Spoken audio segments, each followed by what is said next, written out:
The house was never supposed to feel this empty. Jack Turner stood frozen in the doorway, gripping the old brass key his father, Henry, had left him. The air smelled of dust and aged wood, but beneath it lingered something more profound: memories. He could almost hear his father's voice echoing in the silence. Sunday mornings spent laughing in the kitchen, his father's gruff yet warm voice always reminding him, "This house will always be home, son." But now it was just Jack. Alone. His fingers tightened around the key, a lump rising in his throat. He had never expected to inherit this house. Never imagined standing here without his father's presence to welcome him back. The grief clung to his chest like a weight. Jack took a deep breath, determined to step forward into the house, but the peaceful moment was shattered before he could even cross the threshold. "You have no right to be here." Jack spun around, his heart pounding. Standing in the doorway was a woman with a perfectly styled blonde bob and an expression that could curdle milk. She looked like she had just stepped out of a corporate meeting. Pearls, a crisp blazer, and an air of unshakable confidence. Her eyes narrowed, practically oozing disapproval. "Excuse me," Jack managed to say, his voice steadier than he felt. "I know exactly what you're doing," she said, stepping closer with the authority of someone who believed they ran the neighborhood. "You're squatting. Trying to move into someone else's house. I've seen your type before." Jack stared at her, trying to process what was happening. His grip on the key tightened. "This is my house. I inherited it from my father." "Nice try," the woman scoffed. "The real owner isn't here, and I'm not about to let you waltz in and claim it. I know who lives here." Jack's patience started wearing thin. His father had mentioned a neighbor named Karen, always sticking her nose into everyone's business. He hadn't expected her to be this bad. "I am the real owner," Jack said slowly. "My father left me the house in his will." Karen's expression twisted into a condescending smirk. "People will say anything to get free real estate." To Jack's disbelief, she pulled out her phone. His stomach sank as she dialed a number. "Hello. Yes, I'd like to report a trespasser," she said, glaring at Jack. "There's a man breaking into my neighbor's home. He refuses to leave." Jack's pulse roared in his ears. Was this seriously happening? Anger bubbled up in his chest. He wasn't some criminal trying to sneak into a stranger's house. He was standing in his own home. He stepped forward, forcing himself to stay calm. "Karen, you don't understand." "I understand perfectly," she snapped, cutting him off with a dramatic wave of her finger. "I knew this would happen the moment Henry passed away. People like you, waiting for an opportunity to take advantage. I won't let you."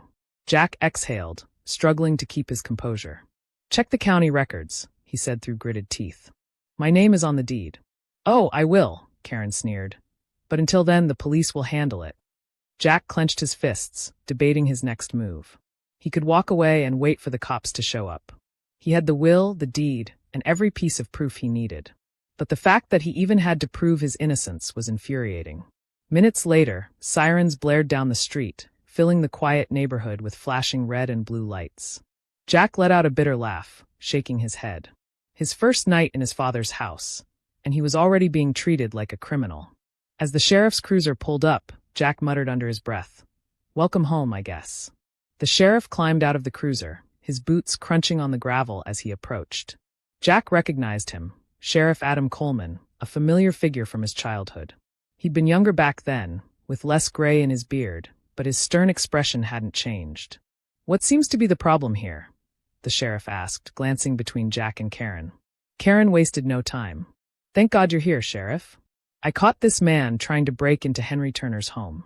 He refused to leave, and I feared for my safety." Jack's jaw tightened. Feared for her safety? She had practically bulldozed her way onto his property, and now she was playing the victim? Sheriff Coleman raised an eyebrow. "Henry Turner's house?" "Yes." Karen nodded emphatically. "And I happen to know Henry didn't have any family living here. This man is obviously lying." Jack took a deep breath, stepping forward and keeping his hands where the sheriff could see them. "Sheriff, my name is Jack Turner. Henry was my father." He reached into his jacket, pulling out his wallet and handing over his ID. "I just drove in from Portland to settle things. I have the will, the deed, everything. I own this house." The sheriff studied Jack's ID, then looked him up and down, as if trying to connect the man in front of him with the memory of a kid he hadn't seen in years. Slowly, recognition dawned on his face. "You're Henry's boy," he said, his tone softening. Jack nodded. "Yeah, I know it's been a long time since I've been back, but I have every right to be here. Karen crossed her arms, her eyes narrowing. Oh, come on, Sheriff. He could have faked all of that. How do you know it's not some elaborate scam? Sheriff Coleman gave her a long, tired look. Because I knew Henry, Karen. And I remember when he used to bring Jack into town as a kid. He handed Jack's ID back, then turned toward Karen.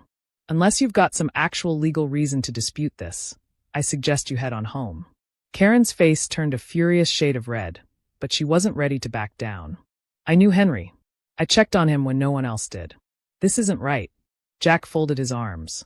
Maybe you checked on him, but that doesn't change the fact that he left his house to me. If he wanted you to have it, he would have put your name on the will. Karen pressed her lips into a thin line. This isn't over. Sheriff Coleman sighed. It is over. And if you cause trouble again, we'll have another conversation. One you won't like. Karen shot Jack a glare sharp enough to cut steel, then spun on her heel and stormed off.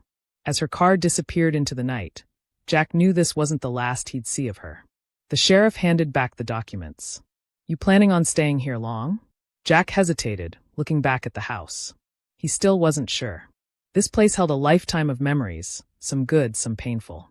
But it was his father's legacy, the last piece of him that remained. For now, Jack said finally. At least until I figure things out. Sheriff Coleman nodded. Well, welcome back to town. And if Karen gives you any more grief, give me a call. Jack let out a short, dry laugh. I have a feeling I might have to. As the sheriff drove off, Jack stood alone on the porch, looking out at the darkened fields stretching beyond the house. The land was silent, but his mind was anything but. Karen wasn't going to stop, that much was clear. And something told him this fight was just beginning. Jack woke up the next morning to an eerie silence. For a split second, he thought he was still dreaming. Flashes of his father's voice, the warm smell of pancakes in the kitchen, and the sound of his younger self playing in the backyard. But that peaceful illusion shattered the moment he heard a loud thunk from outside. He bolted upright, his pulse spiking. What was that? Another thunk echoed from the front porch. Heart racing, Jack grabbed a hoodie and headed to the door, his breath fogging in the crisp morning air. What he saw made his stomach twist. The front porch was covered in garbage, bags of it, torn open and spilling rotten food, crumpled papers, and broken glass all over the steps. The stench hit him immediately, a sour, rancid smell that made his eyes water. Right in the middle of the mess was a neatly folded piece of paper with a scrawled note. This town doesn't belong to strangers. Leave. Jack clenched his jaw so hard it hurt. He didn't need to guess who was behind this. Karen had made her intentions crystal clear. This wasn't just some petty neighborhood spat.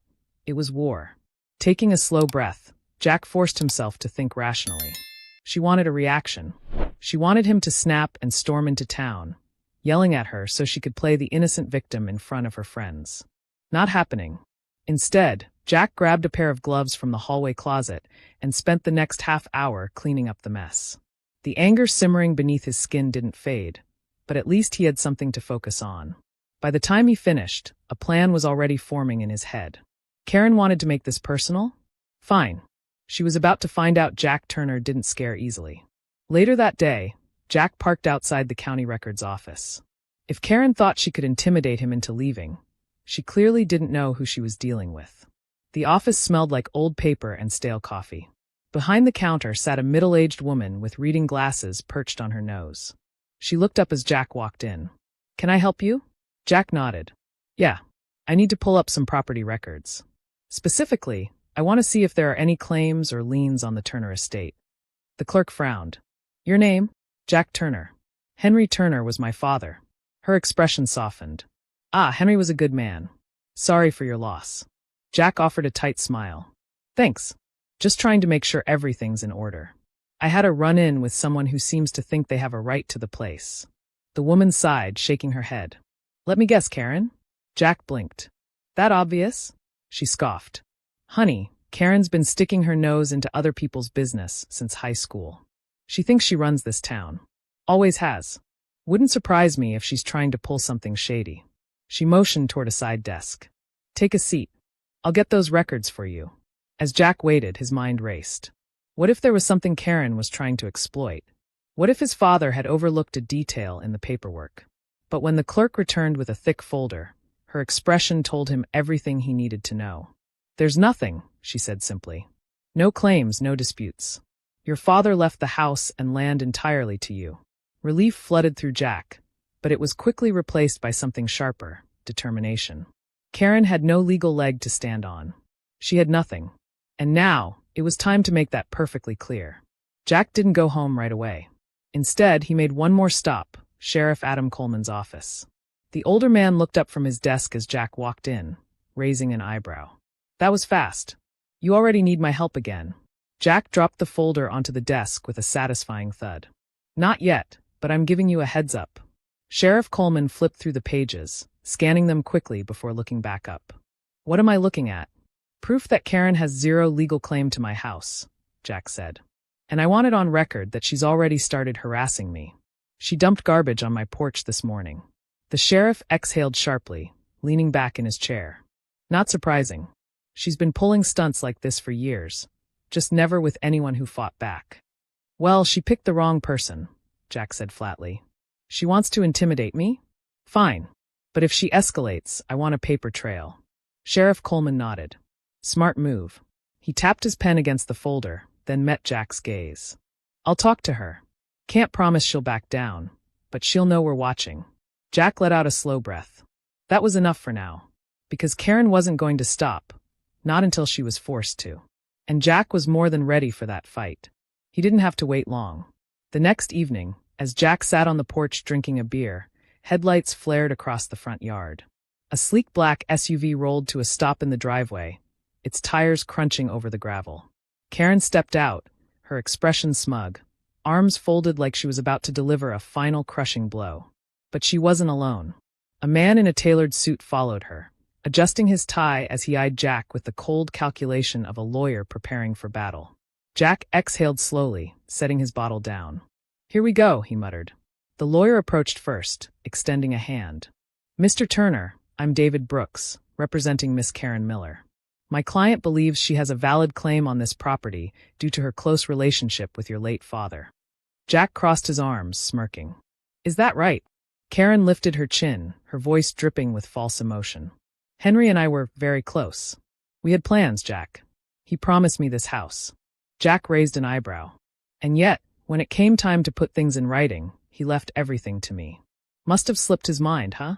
Karen's face turned red, but David stepped in smoothly. "A verbal agreement, especially between intimate partners, can still be legally enforceable under certain circumstances. If Henry promised my client this property, we have grounds to contest the will." Jack let out a short laugh.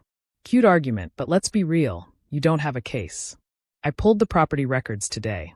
There's nothing backing her claim." David didn't blink, but Jack could see he didn't like hearing that. "That doesn't mean a court wouldn't take her claims seriously," David said. Jack's smirk widened. "Right. And a court wouldn't take it seriously when I countersue for harassment. Trust me, Sheriff Coleman already knows all about Karen's little intimidation tactics." Karen's confidence faltered for a second, her mask of calm cracking. Jack saw it and pushed harder. "Sure, go ahead. Take it to court. I'd love to explain how you called the cops on the actual owner, dumped trash on my porch, and tried to strong-arm me into giving up my inheritance. That's not a great look, is it?" The lawyer's confident expression faltered. For the first time, Jack noticed a slight twitch in David Brooks's jaw. The lawyer straightened his tie and glanced at Karen, who was glaring at Jack with all the fury of a dictator whose power had just been questioned. David cleared his throat. "It seems we may need to reassess the legal standing before proceeding further." Karen's eyes widened. "What? No. Do something." Jack leaned back against the railing, arms crossed, smirking. "Yeah, David. Do something." But the lawyer was already backing off. He adjusted his briefcase and nodded stiffly. "We'll be in touch, Mr. Turner." With that, David turned on his heel and made a swift retreat to the SUV, leaving Karen to simmer in her frustration. For a second, Jack thought she might actually scream. Instead, she clenched her fists, shot him a glare sharp enough to slice steel, and stormed after David. As the SUV roared to life and sped down the driveway, Jack exhaled, letting go of the breath he didn't realize he'd been holding. It wasn't over. Not by a long shot. But he had won this round. He should have known Karen wouldn't go quietly. The next day, Jack was in town picking up some supplies when he overheard a couple of locals whispering in the corner of the store. Their conversation stopped the moment they saw him, their eyes darting away awkwardly. Jack sighed. Karen must have already started her smear campaign. He grabbed his supplies and made a mental note to keep his head down for now. But it didn't take long for Karen's next move to come to light. This time, it was even more ridiculous than the last. It started with a knock on his door just before dusk. Jack opened it to find a middle-aged man in a neon yellow vest holding a clipboard. "Jack Turner?" the man asked, scanning his clipboard like he'd just discovered something incredibly serious. Yeah, that's me. Name's Doug. I'm from the city's code enforcement department. We've received multiple complaints about your property being in violation of local ordinances. I'm here to conduct an inspection." Jack blinked. "Violations? I just moved in." Doug shrugged. "Sorry, pal. Gotta follow up on complaints." As Jack walked with Doug around the property, it became painfully clear how ridiculous the complaints were. Karen had reported everything from excessive weeds in the backyard to potentially hazardous porch steps that were completely solid. Doug sighed after his inspection, rubbing the back of his neck. "Look, it's obvious someone's got it out for you. I'll write up a report saying everything's in order. But I'd keep an eye out. Sounds like you've got a neighbor with too much time on her hands." Jack nodded. "Yeah, I've noticed." After Doug left, Jack couldn't help but laugh. Karen was getting desperate, throwing every trick in the book at him. But he wasn't about to back down. The next morning, Jack woke up to find a flyer taped to his front door. It read, "Attention neighbors. Beware of Jack Turner, a suspicious new arrival with a shady past. Do we really want him here?" Jack rolled his eyes. It was amateur hour at best. He peeled the flyer off and crumpled it in his hand. If Karen thought she could rally the neighborhood against him, she was about to be sorely disappointed. That afternoon, Jack decided it was time to flip the script. He headed into town and stopped at the local cafe, where half the town seemed to be gathered. He walked up to the counter, ordered a coffee, and turned to address the crowd. "Hey, everyone," he said, raising his voice just enough to get their attention. "I just wanted to introduce myself. My name's Jack Turner. My dad, Henry, lived here for decades.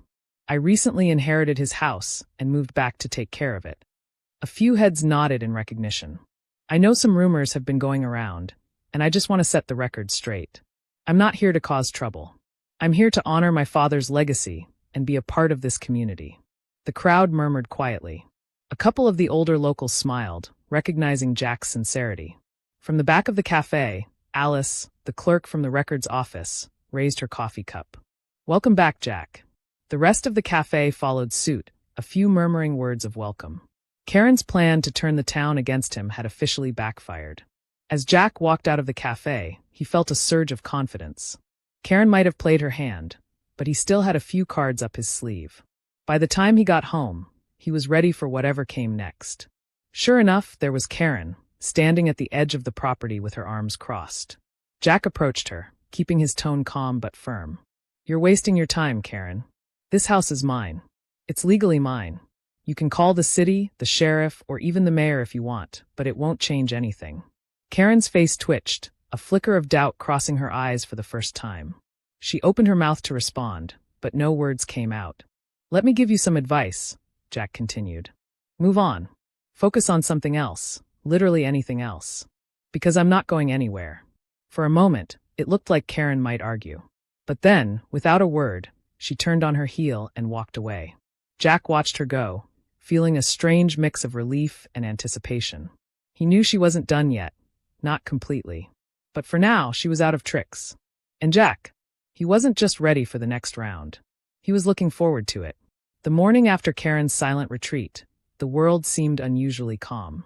Jack sat on the front porch with a steaming cup of coffee, letting the morning sun warm his face. The land stretched out in front of him, quiet, peaceful, and finally starting to feel like home. He knew better than to trust the calm completely. Karen wasn't someone who gave up easily, but for now, she was retreating, regrouping. And Jack was ready for whatever she threw at him next. The thing was, Jack wasn't alone anymore. Word of Karen's antics had spread like wildfire, and not in the way she intended.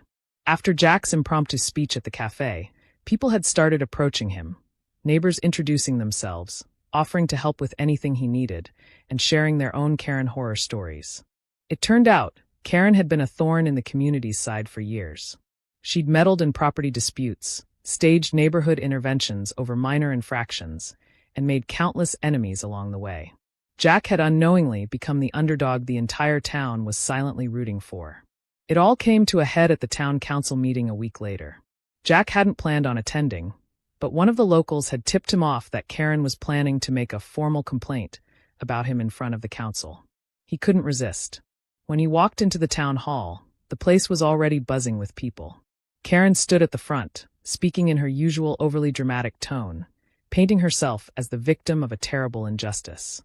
"And if we let this kind of behavior go unchecked," Karen declared, "it will set a dangerous precedent for our community."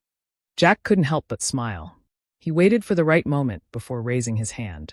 "May I respond?" The council members looked at each other, then nodded. Jack stepped forward, calm and confident. "I just want to clarify a few things. First, I'm not some random stranger. I grew up here. My dad, Henry Turner, lived in that house for over 40 years.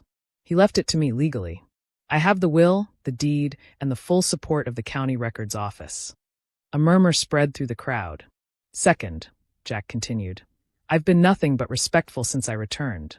I've followed every rule, cleaned up the property, and made every effort to integrate back into this community. Meanwhile, Karen has called the cops on me, dumped garbage on my porch, filed bogus code violations, and spread lies about me all over town." Karen's face turned a deep shade of red. "That's not true." "Oh," Jack raised an eyebrow. "Should we ask Sheriff Coleman? He's got a record of everything. Or maybe we should ask Doug from Code Enforcement. He had a lovely time inspecting my non-existent violations." Laughter rippled through the crowd. "Look," Jack said, softening his tone, "I'm not here to cause trouble. I'm here to stay. This house is my family's legacy, and I'm going to honor it. All I ask is to be given the same respect I've shown everyone else." For a moment, there was silence. Then, slowly, one of the council members nodded. "Well said, Mr. Turner." The meeting adjourned shortly after, with Karen storming out, avoiding eye contact with anyone. Jack walked out of the town hall feeling lighter than he had in weeks. He wasn't just the new guy anymore. He was part of the community again. The next few weeks passed in relative peace. Karen kept her distance, though Jack occasionally caught her glaring at him from across the street. It didn't bother him anymore. If anything, it was almost amusing. He threw himself into fixing up the house, painting the front porch, repairing old furniture, and bringing life back to the garden his father had once loved. Neighbors would stop by to chat or drop off homemade pies, offering little bits of advice and encouragement. One afternoon, as Jack was planting new flowers along the front path, an older man named Frank stopped by. He leaned on the fence, watching Jack work with a thoughtful expression. "You know," Frank said, "I knew your dad pretty well. He was a good man. Tough but fair. You're a lot like him." Jack smiled. "Thanks. I'm just trying to do right by him." Frank nodded. "You're doing a good job. And don't worry about Karen. She's all bark, no bite. She'll move on to someone else eventually. Always does." Jack chuckled. "Let's hope so." By the time summer rolled around, the house had transformed. The porch gleamed with fresh paint, the garden bloomed with bright flowers, and the once empty rooms were filled with new furniture and old memories. One evening, Jack sat on the porch with a cold beer, watching the sunset. He thought about everything that had happened, his father's passing, the chaos with Karen, and the strange journey that had brought him back here. It wasn't how he'd imagined things would go, but in a way, it felt right. This house wasn't just a building. It was a part of him, a piece of his history that he was finally reclaiming. And Karen, well, she was still out there, lurking in the background, waiting for an opportunity. But Jack knew he could handle her. After all, he wasn't the same man who had stood on that porch weeks ago, unsure of his place in the world. He'd found his footing, found his strength. And no matter what came next, this was his home. And he wasn't going anywhere.